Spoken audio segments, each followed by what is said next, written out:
Very good morning guys.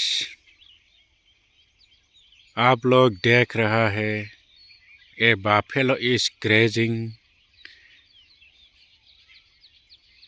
मानस national park, Manas old heritage site, Manas tiger reserve.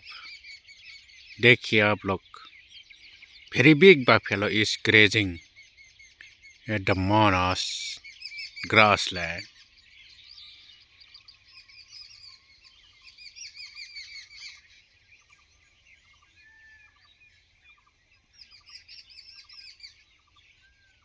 देखिए आप लोग, कितना सुंदर है मानस।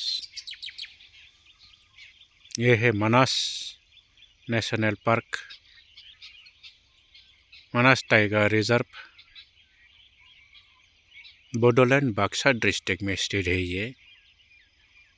ये है वर्ल्ड फेमस है,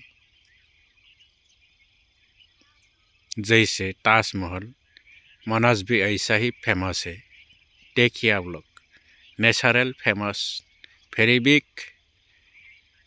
wild life Manas national park. देखिए आप लोग, देखिए कितना सुंदर है मानस।